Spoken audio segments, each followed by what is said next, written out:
आता हे मोहग्याचा जो काही पाईप आहे ना, तर हे खराब होऊ नये, खाली प्लास्टिक जे आहे ते बेरू नये किंवा खराब होऊ नये, त्याच्यामुळं त्याला एक ही जुनी लाकडी बाहुली जी आहे ते ह्यांनी लावलेली अशा पद्धतीने बनवलेली, जेणेकरून हे प्रॉपर मातीमध्ये पण चांगली घुसून चालेल.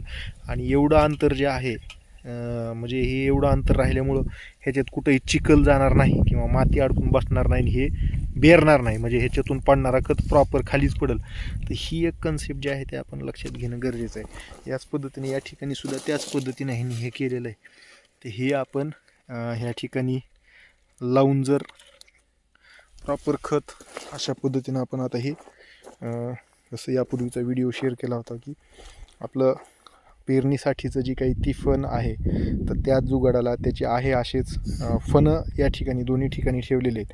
आणि फण फक्त थोडंसं दाखवा असं हे करून, माती फक्त इकडचा वरंबा फुटून, वरंबा जो आहे तो ह्या फणानं फुटणार आणि हे फुटल्याच्या नंतर ही निघालेली किंवा मोकळी झालेली जी काही माती आहे कडची, तर ती फक्त हे जे येट लावलेलं आहे, हे येट काय करणार, फुटलेली माती अशी घेऊन पुढं जाणार. आणि त्याच्यामुळं ह्याच्यासोबत साचलेली जी काही माती आहे ती बरोबर इकडं तर वरंबा आहे ह्या साईडला, पण ही माती जी आहे ती नंतर इकडं आतमध्ये हळूहळू आपल्या ह्या ऊस पिकाला लागायला सुरू होणार. आणि अशा पद्धतीनं कच्ची बांधणी जी आहे ते ॲट अ टाईम, आता जे काही पश्चिम महाराष्ट्रात नांगऱ्या किंवा आपल्या मराठवाड्यामध्ये पण काही प्रगतिशील शेतकरी वापरतात, ती नांगरी संगल अशी एकाच लाईननं ह्याच लाईननं चालवावं लागतील, पुन्हा तिकडून येताना परत ह्याच लाईनमध्ये ती चालवावं लागते.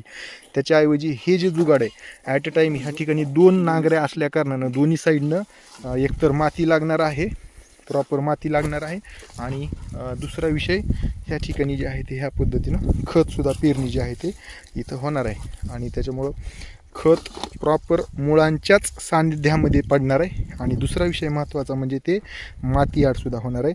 खताचा जो काही वर पडून जो काही होणारा अपव्यय आहे, तर तो सुद्धा ह्या ठिकाणी टळणार आहे. आणि सायंटिफिक जे काही शास्त्रोक्त पद्धतीनं आपण खत व्यवस्थापन म्हणतो की खत हे मुळांच्याच सान्निध्यात पडलं पाहिजे, तर ती कन्सेप्ट ह्या ठिकाणी जी आहे ते मेंटेन होणार आहे.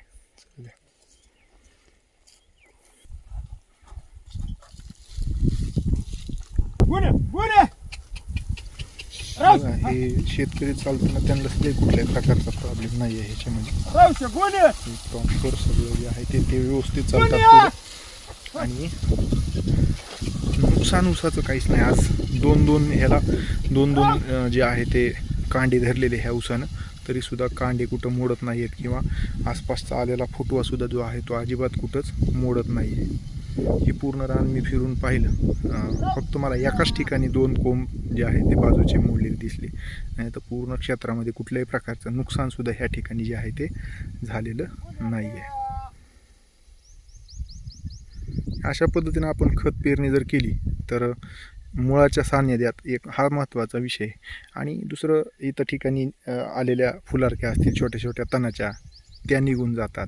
आणि एरिएशन जे आपण म्हणतो, हवा खेळती राहिली पाहिजे, तर त्यासुद्धा गोष्टीचं जे आहे ते ह्या ठिकाणी जो आहे तो अवलंब ह्या पद्धतीनं होत आहे.